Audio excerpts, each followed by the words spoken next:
नमस्कार।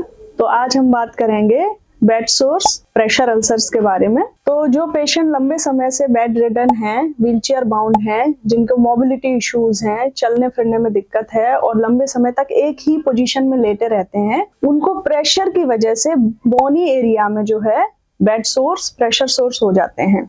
उनका कारण ये होता है कि जब एक ही सतह पे लगातार लेटे हुए हैं और उस बोनी प्रोमिनेंस पे अगर लगातार प्रेशर है तो वहां पे जो है खून का संचार कम होने की वजह से अच्छे खून का जो है वहां पे दौरा ना होने के कारण उस जगह की सेल्स को ब्लड नहीं मिलता और वहां पे नेक्रोसिस डेवलप होने लगती है।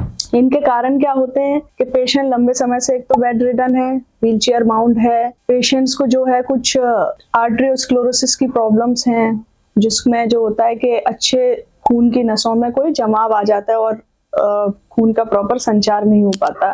बोनी एरिया पे प्रेशर के अलावा जो शियर और फ्रिक्शन भी इसका एक बड़ा कारण है। शियर और फ्रिक्शन प्रिवेंट करने के लिए जो है पेशेंट की प्रॉपर हैंडलिंग होनी चाहिए। हैंडलिंग जब बेडशीट चेंज कर रहे हैं, जब पेशेंट को बेड पेन दे रहे हैं, डायपर्स चेंज कर रहे हैं, तो उस टाइम पे जो है पेशेंट को बहुत ही हैंडल विद केयर करना है। कोई भी बेडशीट में प्रेशर नहीं लगाना है और पेशेंट का जब मूवमेंट्स कर रहे हैं तो वो भी दो लोग असिस्ट करके अच्छे से मूवमेंट करना है ताकि पेशेंट्स की स्किन कहीं से भी पील ऑफ ना हो।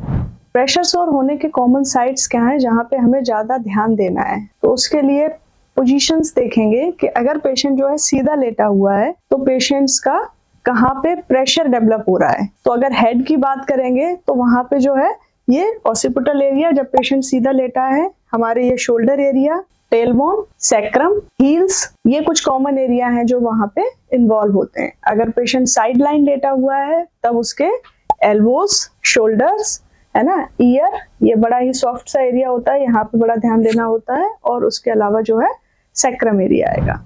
प्रेशर सोर होने के कुछ रिस्क फैक्टर है, माल न्यूट्रिशन, मॉइस्चर, बेड वेटिंग, और इसमें जो डिलेड हीलिंग होती है वो जैसे पेशेंट डायबिटीज के हो गए, जिनको इन्फेक्शन है वुंड में ऑलरेडी, जिनको स्मोकिंग का हिस्ट्री रहा है, और इसमें एक एज भी फैक्टर मैटर करता है। अगर पेशेंट की एज ज्यादा है तो हीलिंग जो है वो स्लो होगी।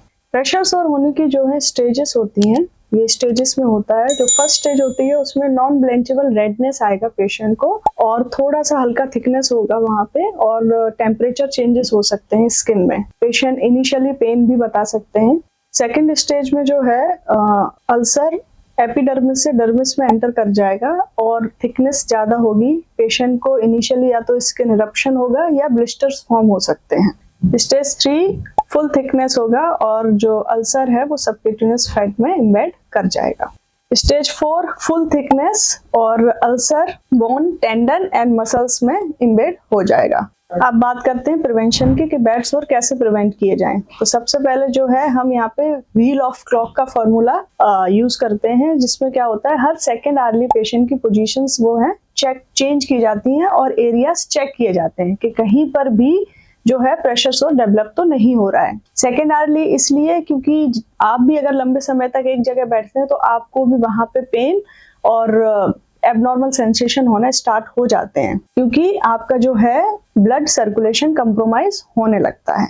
तो सेकेंडरली पेशेंट की पोजीशन चेंज करना है। दूसरा, इसमें हम एयर मैट्रेस या वाटर मैट्रेस का यूज कर सकते हैं, जिससे पेशेंट के जो बोनी सरफेस हैं उनको थोड़ा सा रिलीफ मिलता है, उतना प्रेशर डेवलप नहीं होता है। सेकंड, इसमें न्यूट्रिशन का बड़ा ध्यान रखना होता है कि पेशेंट को जो है अच्छा प्रोटीन डाइट दिया जाए। उसके लिए आप चाहें तो डाइटिशियन की सलाह ले सकते हैं और कोई सप्लीमेंट भी ऐड कर सकते हैं। तीसरा जो है, इसमें पेशेंट को मॉइस्चर में नहीं रखना है। किसी भी तरह का कोई भी मॉइस्चर उसके बेड पे नहीं होना चाहिए। अगर यूरिन का इशू है तो उसको डील किया जाए, स्वेटिंग का इशू है या कोई वूंड से ड्रेनेज है तो उन सबको एड्रेस करना है।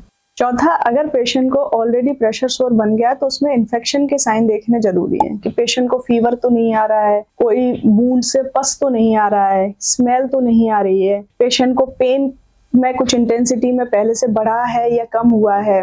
Wound debridement, anti microbial dressing, silver coated dressings होती हैं जिनको हेल्थ केयर प्रोवाइडर्स प्रोवाइड करते हैं, और हमारी होम केयर टीम जो है इसका घर पे भी पूरा टेक केयर करती है और उसमें day by day improvements record करते हैं। अगर आपके घर में किसी को बेड सोर्स डेवलप हुए हैं और आप उससे रिलेटेड कोई भी क्वेरी के लिए हमें इस नीचे दिए गए नंबर पे संपर्क कर सकते हैं। Thank you.